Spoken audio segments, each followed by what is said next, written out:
La educación artística es un movimiento que se viene planteando desde hace algunos años y que de alguna manera se va diferenciando de la educación por el arte.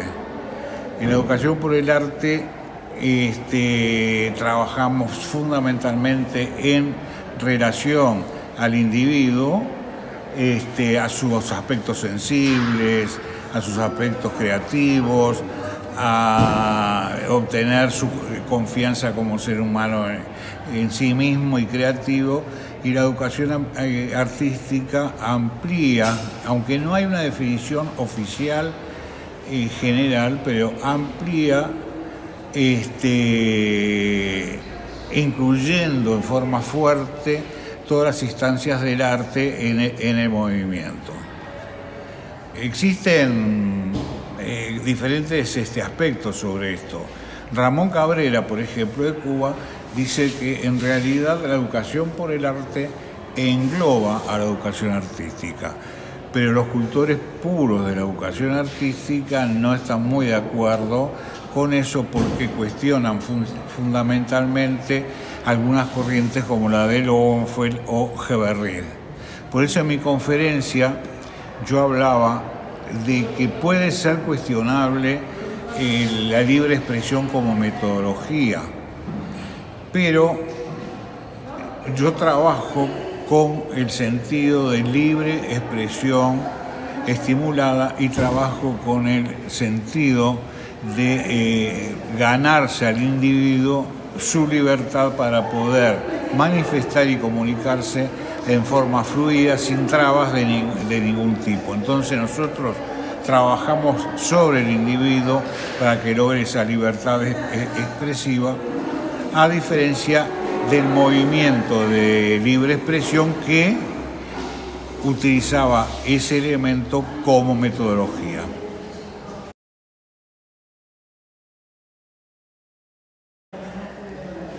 La educación por el arte y la educación artística tienen como objetivo justamente esos aspectos de sacar al individuo de la masividad, sacar al individuo de esa globalización y darle una identidad, darle elementos para construir su entorno y su vida de forma creativa. Eso lo ves a medida que vas trabajando con los niños, cómo van creciendo, cómo van teniendo autonomía en sus trabajos, y al tener autonomía y creatividad en sus trabajos, lo trasladan al medio a su vida cotidiana. Vale decir de que yo soy creativo y autónomo en el taller y traslado esos aspectos a mi vida cotidiana, manejándome con esos valores.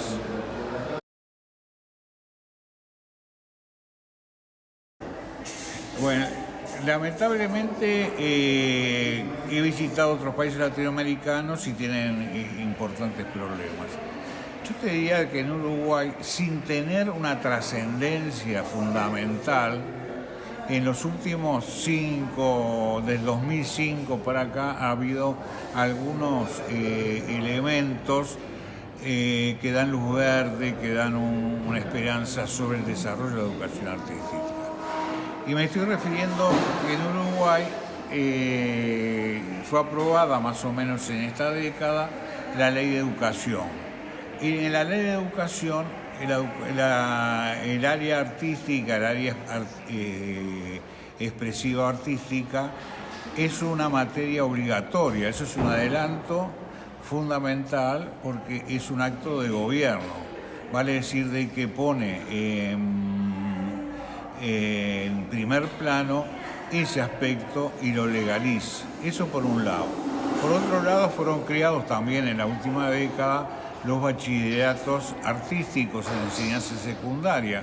Es decir, antes el niño que tenía, o el muchacho que tenía alguna disposición hacia el arte, tenía que recurrir ahí a alguna materia como arquitectura, que puede tener alguna relación, o bellas artes, pero esos aspectos no le daban una continuidad, sobre todo la de Bellas Artes, una continuidad en su vida futura.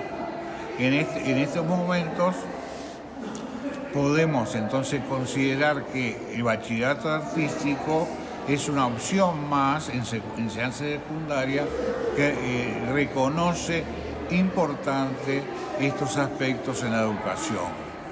Otro de los elementos fue la creación, que dicho sea de paso, en este momento está algo inactiva, la creación de la Comisión de Arte y Educación realizada por el Ministerio y que organizó diversos encuentros, bienales de arte, etcétera, algunas con la OI, otras individualmente. Vale decir de que ese es el valor de poner en forma oficial en la agenda el tema del arte y la educación.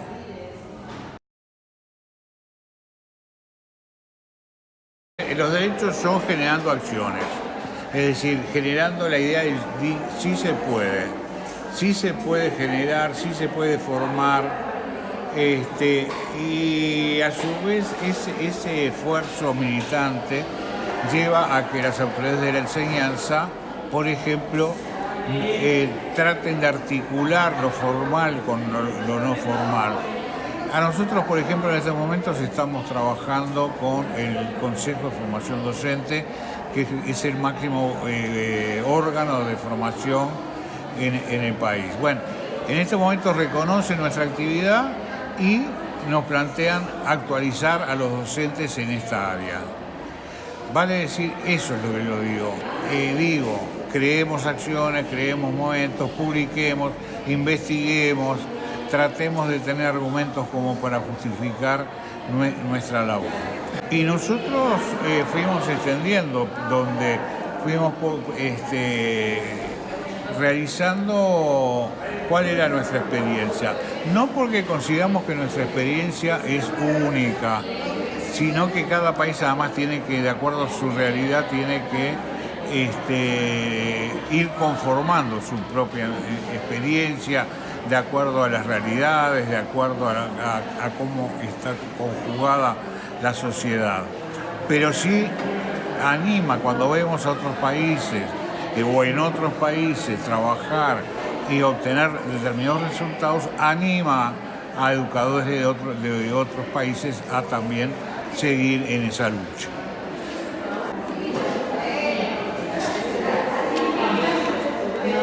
Yo creo que tenemos que ser militantes en ese sentido. No esperar tanto del gobierno, de los estados. Si nosotros vemos, por ejemplo, Brasil, ha habido un retroceso por parte del gobierno en cuanto a la extensión de la educación artística. Lo vemos en Guatemala. En Guatemala se redujo prácticamente a nada todo el currículum de música. Pero creo que nosotros tenemos fuerzas en forma individual, como militantes de la educación por el arte, para desarrollar actividades individuales y de gran magnitud, como este encuentro, como los encuentros que hemos organizado en Montevideo, que si bien algunos tuvieron algún apoyo, parten de una conciencia privada, individual, que generaliza a todos. Vale decir de que no esperemos todo del gobierno para desarrollar la educación artística.